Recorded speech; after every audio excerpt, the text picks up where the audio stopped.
Hey everyone, welcome back to my channel. তোমরা সবাই কেমন আছো? আশা করছি সবাই খুব ভালো আছো। তোমাদের ভালোবাসায় আমিও ভালো আছি। আরও একটা নতুন ব্লগে সবাইকে অনেক স্বাগত। কয়েকদিন আগে গিয়েছিলাম বাপের বাড়ি, তো সেদিনের একটি সুন্দর মুহূর্ত তোমাদের সঙ্গে শেয়ার করব। তো চলো, এটা হচ্ছে রবিবার দিনের ব্লগ। শনিবার দিন বাপের বাড়ি গিয়ে সারাদিন ঘুমিয়েছি, আর রবিবার সকালেই ঘুম থেকে উঠে দেখো দাঁত ব্রাশ করতে শুরু করে দিয়েছে, আর ঘুমিয়ে আমার চোখগুলো পুরো ফুলে গিয়েছে জানো তো।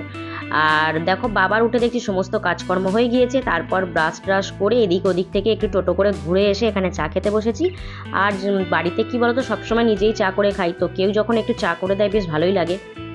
বাবাকে আবার আমি একটু বলছিলাম যে চায়ে এত মিষ্টি দিয়েছো, যাই হোক চায়ে মিষ্টি দিক বা নাই দিক, মুখের কাছে করে দিয়েছে এটাই অনেক। তো চা খেতে খেতে এখানে বাবাদের সঙ্গে একটু গল্প করছিলাম। তারপরে দেখো এখানে মায়ের কোলে একটু শুয়ে আছি, এত শান্তি লাগছে কি বলবো। মানে মা না, দেখতেই পাচ্ছ সেইভাবে তো কিছু কিছু আমার মা করতেই পারে না, সারাক্ষণ এইভাবে বসেই থাকে। একটু হয়তো বাবা যখন রান্না করে একটু টুকিটাকি আনাজটা যা করে কেটে দেয়, তো মাকে বলছে তোমার কোলে একটু শোবো, তুমি পাটা মেলো। তো কে কে ভালোবাসো বলো, এইভাবে গেলে মায়ের কোলে কে কে এখনো পর্যন্ত শো? আমি তো গেলে একটু হলেও মায়ের কোলে শুয়ে থাকি। তো যাই হোক, তারপরে একটুখানি কাজকর্ম করে টুকিটাকি এখানে দেখো তাল ছড়তে বসেছি। কে কে তাল পছন্দ করো অবশ্যই আমাকে কমেন্ট বক্সে জানিও। আমার তো দারুণ লাগে, মানে তালের রুটি, তালের পিঠে, তালের ফুলুলি, আমাকে যা দেবে তাই ভালো লাগে। তো বাবা বললো যে আমার তো এখানে ঘরে তাল ছলা অলরেডি আছে, তুই যদি নিয়ে যাস তাহলে একটুখানি ছড়ে নে। তো বাবা ওদিকে ততক্ষণ কাজগুলো করছিল, আমি বললাম তাহলে দাও আমি তালটা ছড়ে নিই। আগেকার দিনে কি হতো বলো তো, ওই যে ঝোড়া হয় বড় বড়, ওই ঝোড়াতে করেই আমরা সবাই তাল ছড়তাম। কিন্তু এখন না এই লোহার এই জিনিসটা বেরিয়েছে মানে এগুলো বানিয়েছে, এটা কিন্তু পুরো লোহার, আর এতে তালটা এত সুন্দর ছলা হয় কি বলবো বন্ধুরা। এটা হচ্ছে আমার কাকিমাদের, তো আমি বাবাকে সেটাই বলছিলাম যে তুমিও এরকম একটা বানিয়ে নাও। মানে আমাদের বাড়িতে প্রায় সবারই, সব বৌদিদেরই দেখছি ঘরে ঘরে প্রায় এরকমই আছে, শুধু আমাদেরই নেই। তো এটা কাকিমাদের থেকে আনা হয়েছিল, আর এটাতে এত সুন্দর ছলা হয় কি বলবো। আর গাছের তাল এইরকম খেতে কে কে পছন্দ করো বলো। আমার তো এবছরে মানে বাবা কয়েকদিন আগে এসেছিলো, তখন নিয়ে এসেছিলো তাল, আবার এই গিয়েছি আবার এই খাচ্ছি, ঠিক আছে। আর দেখো তালটা সমস্ত ছড়া হয়ে গিয়েছে, এবার এইরকম একটা ছাঁকনি জালে ছেঁকে নিতে হবে, নালে কি বলো তো বন্ধুরা, এই তালে প্রচুর পরিমাণ ওই যে ছোটো ছোটো চোঁচ মতো থাকে, ওগুলো গালে ফোটে না ছেঁকে নিলে ভালো করে। তো চলো এই জালেতে ভালো করে ছেঁকে নিই। আর কারা কারা তালের পিঠে খেয়েছো আমাকে কমেন্ট করে জানিও। আমার তো এখন বাপের বাড়ি যাওয়ার কথা ছিল না, আমাদের সামনের সপ্তাহে পিঠে পার্বণ আছে জানো তো, মানে পৌষ পৌষ সংক্রান্তি নয়, পিঠে পার্বণ একটা উৎসব হয় মনসা ঠাকুরের কাছে। তো সেদিনই যাওয়ার কথা ছিল, কিন্তু কারণবশত কিছু জন্য আমি এই শনিবার দিনেই চলে গিয়েছিলাম। আর আমার বাপের বাড়ি ছিল আজকে রবিবার, রবিবার দিনে হচ্ছে 17ই শ্রাবণের অনুষ্ঠান, ঠিক আছে। মানে শিব ঠাকুরের যে 17 শ্রাবণ শিব বাবা ভোলেনাথের জন্মবার, ওই দিনে আমাদের ওখানে মন্দিরে খুব বড় করে অনুষ্ঠান হয়। তো সেই জন্য অ্যাকচুয়ালি যাইনি, একটু দরকারি কিছু গিয়েছিলাম। তো সবটাই তোমাদের সঙ্গে শেয়ার করব। মন্দিরে তো আমি যাইনি, যেতে পারিনি, তো যখন মন্দিরে সবাই জল আনতে যাচ্ছিলো সেটুকুও তোমাদের সঙ্গে শেয়ার করব। তো দেখো তোমাদের সঙ্গে কথা বলতে বলতে এখানে আমার তালটা প্রায় ছাঁকা হয়ে গিয়েছে, আর এত মেহা করে বেরোচ্ছে তোমরা দেখেই বুঝতে পারবে।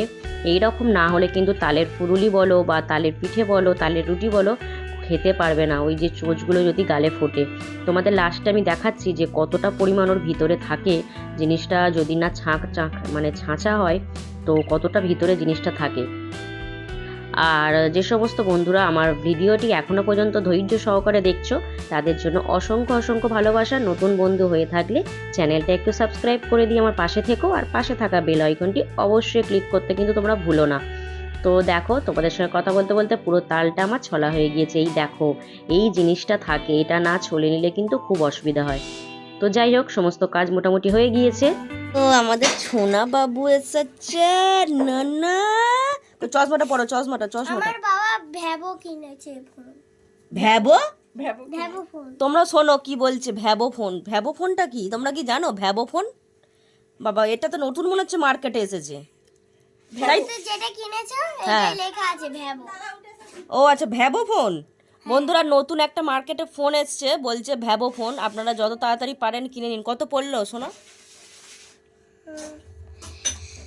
বাবা তো কিনেছে, বাবারই ব্যাপার, কত কিনলো।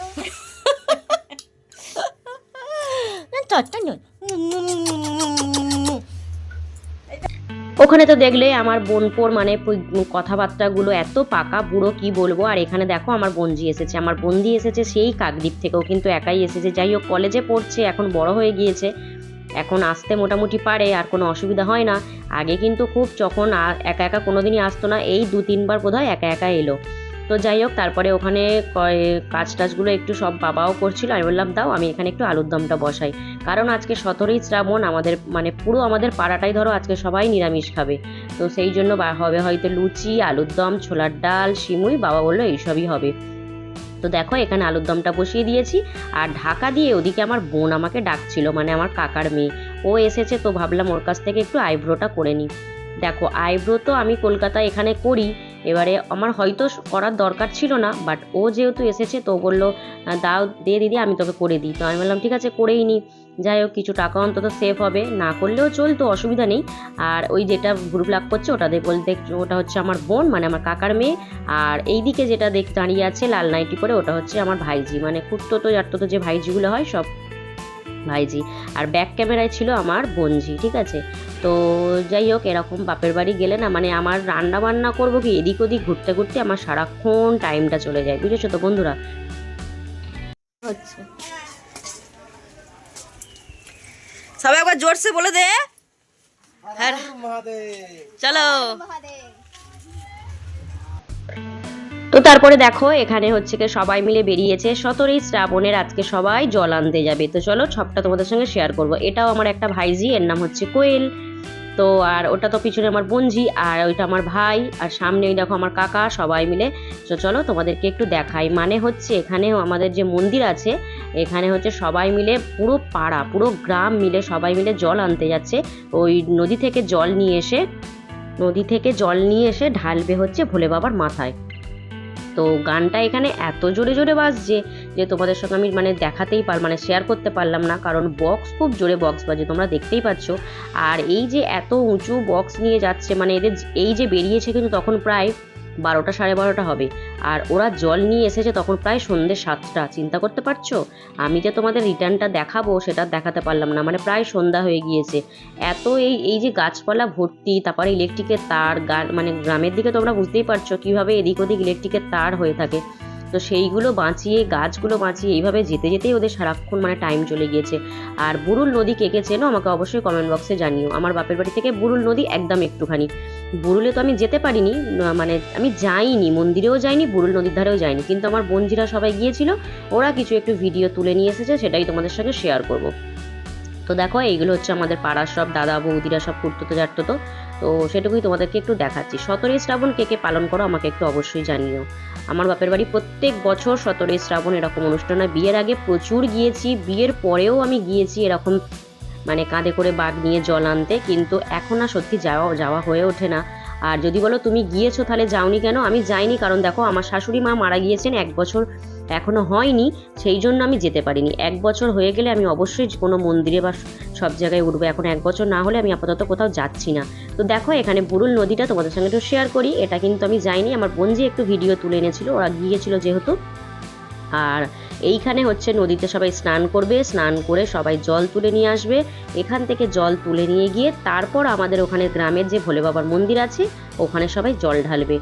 আর সুন্দর একটা অনুষ্ঠান হয়, এত ভালো লাগবে। আমি তো আমার বাপের বাড়ির ওই মন্দিরটা তোমাদের সঙ্গে এখনও পর্যন্ত শেয়ার করতে পারিনি বন্ধুরা। আমাদের কদিন আগে খুব বড় করে শীতলা পুজো হলো, সেই শীতলা পুজোও আমি যেতে পারিনি, কারণ আমার ওই বললাম না মন্দিরে গন্ডি কাটা এগুলো কিছুই যাবে না। তো একদিন ভালো করে তোমাদেরকে ওই মন্দিরটা আমি শেয়ার করবো, আর খুব জাগ্রত আমাদের ওই মন্দির। তো যাই হোক, এখানে তারপরে ওদিক থেকে এসে দেখছি বাবা এখানে লুচি ভাজতে বসে গিয়েছে। আমি বললাম এতগুলো লুচি তুমি একা করবে, চলো আমি একটু বেলে দিই। বাবার কিন্তু আমি কিন্তু তরকারিটা বসিয়ে দিয়ে ওদিকে ভুল প্লাক করতে চলে গিয়েছিলাম, এসে দেখছি বাবা সব নামিয়ে কমপ্লিট করে ফেলেছে। যাই হোক, তো সেদিনের ভিডিওটা আর পুরোটা কমপ্লিট করতে পারিনি বন্ধুরা। এটা হচ্ছে সোমবার দিন একদম ফার্স্ট সকাল, তখন 6টা বাজে আমি বেরিয়ে পড়বো বলে উঠেছি ঘুম থেকে, দেখেই বুঝতে পারছো চোখ মুখ পুরো ফুলে গিয়েছে। আর তাড়াতাড়ি উঠেছি কারণ ছেলে স্কুল আছে 10টা থেকে, ওকে গিয়ে রেডি করতে পারে। এখানে বাবা দেখো দিয়েছে গাছের আমড়া, তারপরে কত কিছু বেঁধে বুঁধে দিয়েছে, যেগুলো মায়েদের কাজ হয় বাবা আমাকে সেই দিয়েছে। আমাদের এখানে ঘরের মুগের ডাল, মানে এই মুগের ডাল খেতে এত টেস্ট কি বলবো, মাছের মাথা দিয়ে করলে দারুণ লাগে। আর এটা তোমাদের বাঁধা হয়ে গেছে, কি দেখাবো, এখানে মুগ কড়াই ছিল জানো তো, মুগ কড়াই সিদ্ধ কে কে ভালোবাসো বলো। এই বাক্সই দিয়েছে তাল, অনেকটা পরিমাণ তাল জাল দিয়েছে। আর সকাল সকাল উঠে দেখছি তালের রুটি করেছে, আলুর দম করেছে, মানে কালকের আলুর দমটা ছিল গরম করে দিয়েছে, আর এখানে গরম গরম রুটি করেছে। যেহেতু আমার ভাই ডিউটি যাবে, সব কিছু আমাকে বেঁধে প্যাক করে দিয়েছে, জানো তো বন্ধুরা। তো বন্ধুরা কালকে তো সারাদিন বাপের বাড়ি ঘোরাঘুরি করেছি, এখন সকালবেলা বাড়ি যাচ্ছি। এখন কটা বাজে বাবা? 7টা? 7টা বেজে গেছে, আর বাবা আমাকে ছাড়তে যাচ্ছে। তো চলো বাড়ি যাই। আর আকাশ মেঘলা করে আছে, ছুটতে ছুটতে চলে যাব, কারণ গিয়ে আবার ছেলে স্কুল আছে। তো চলো আজকের মতো ভিডিওটা এখানেই সমাপ্ত করছি। আপাতত তোমরা ভালো থেকো, সুস্থ থেকো, দেখা হবে তোমাদের সঙ্গে নেক্সট কোনো একটি ব্লগে। আর কেমন লাগলো অবশ্যই কমেন্ট বক্সে জানিও। তো চলো সবাইকে টাটা।